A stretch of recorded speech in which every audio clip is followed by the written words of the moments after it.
Good morning, ladies and gentlemen. Vlog number 3. I guess this went from being a weekly vlog to a bi-weekly vlog very quickly. It's around 9:15 in the morning. David and I are heading out to the RCAF Museum, the Royal Canadian Air Force Museum here in Calgary. I wanted to kind of show places to visit here in Calgary, and I think this is one of those places that's a little overlooked. I mean, I never see it in any travel vlogs, but from what I hear, it's a pretty cool place. I mean, I've never been personally, so I guess we're going to find out together. When I was living in the northwest of the city, I would drive past this place with this big jet in front of it, and I think it'd be cool to kind of show you guys what's in there and see one of the hidden jewels of Calgary.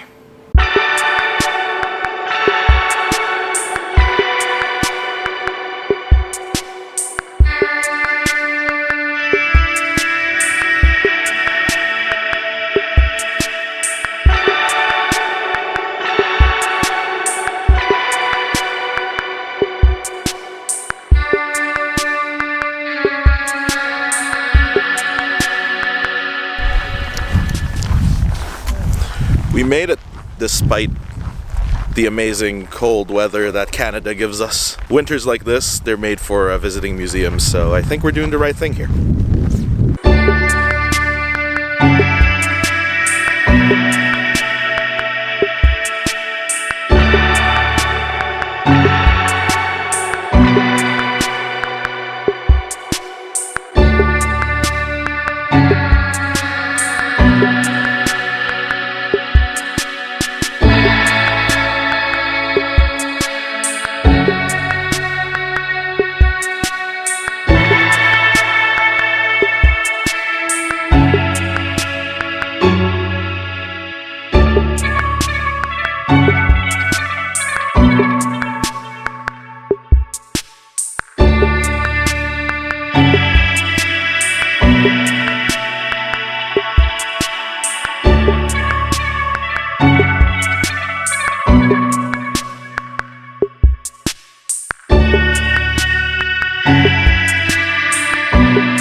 So a couple of things. This entire area that we're in is actually a collection of little museums, and it actually is all 3 branches of the Canadian Forces. One thing that I keep thinking to myself, especially reading through the stories of some of these people, is that I am nowhere near brave enough to be with these people at all. Like, some of the stories that they have going on for them is it's pretty insane, to say the least. Something else, because I guess you don't really put that much stock into where these horror stories come from and the conditions that they live in, up until you see a facsimile of those conditions and of that life. So it's definitely interesting, and at times heartbreaking, actually.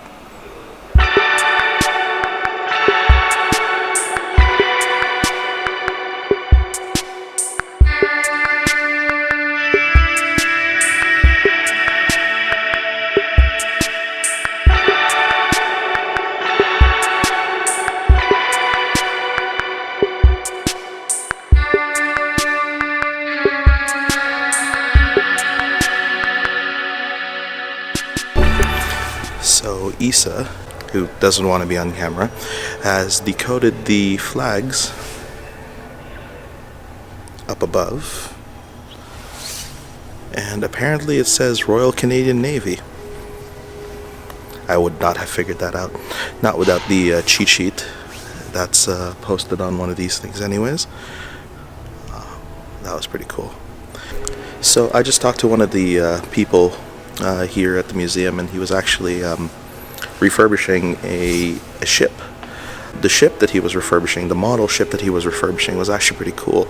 Originally it was built to show the public, to entice them perhaps to buy war bonds, and it was, to his dislike, painted differently. It was painted in almost army colors. So he's actually been refurbishing this since September, and he's thinking another 2, maybe 3 months, and it should be up and displayable with the same colors that it was painted before it was sunk, as well as proper armaments for it to represent what it looked like at the time that it was sunk.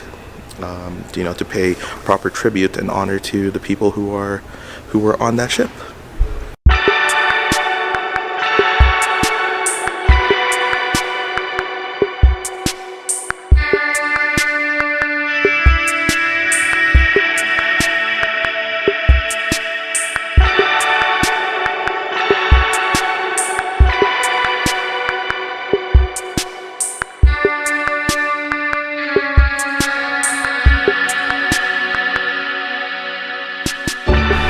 Here's something I never thought I would see in a naval part of a museum. It's an actual Enigma machine, the birth of cryptography, as it stood. It's pretty cool to actually see one up close and, be able to see what it actually looked like, and, how how surprisingly portable it actually is. I mean, even in comparison to a lot of gaming laptops nowadays, it's a smaller unit, and considering how critical it was to the war effort back then, it's surprising how small it is.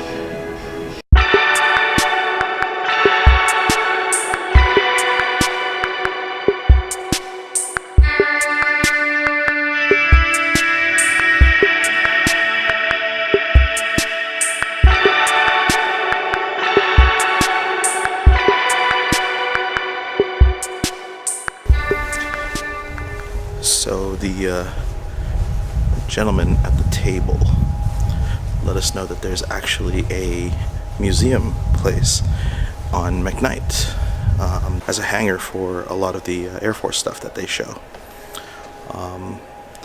So the place here actually has a lot in the way of models of different planes and whatnot. One of the cool things that I did find was the insignias that were on the glass that separates the hallway from the actual air museum, and they had some pretty cool mottos actually that were, in my opinion, pretty badass. There was a Valkyrie reference. There was one that said "On Wings of Fire." One of Issa's favorite was "We kill by night." But yeah, I'll show some right here, I think. Check it out.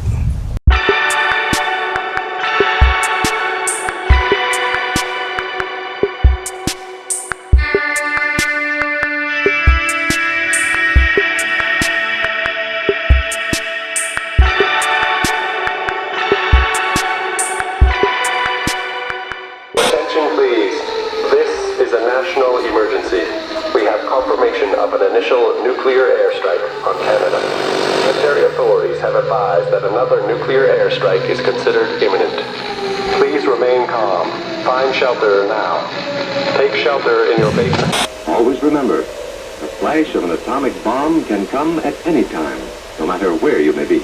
If you are not close to home when you hear the warning, go to the nearest safe cover. Know where you are to go, or ask an older person to help you. You know the places marked with the S sign? They're safe places to go when you hear the alarm. If there is a warning, you will hear it before the bomb explodes. But sometimes, and this is very, very important, sometimes the bomb might explode without any warning. How about you, Karen? So, there's a fallout shelter in this place. It's a very, very tight space. I think 10 feet by 10 feet at most. Not even that. And What did you do all the other days, though, Karen? Tell me. I mean, I like the game Fallout. It's probably one of my favorites, but considering what it feels like to just even be in this area, I don't think I could do it. Well, it was so hard. No, I really don't think so. What do you think, David? Hey, how are you supposed to sleep? Because there's very pleased that they've done a lot. these cushions. Like, are you supposed to just take them off and sleep on the floor? There's the floor. There's no beds. Floor. Well, there's blankets at least. They don't have water though. There's no. Issa has kindly pointed out they got tea but no water. I hope no one ever has to live in one of these. It's a scary thing. In a little while, Yeah. children, if you want to go into the And studio, hopefully we won't ever have to experience anything like that. But remember, if you hear the siren,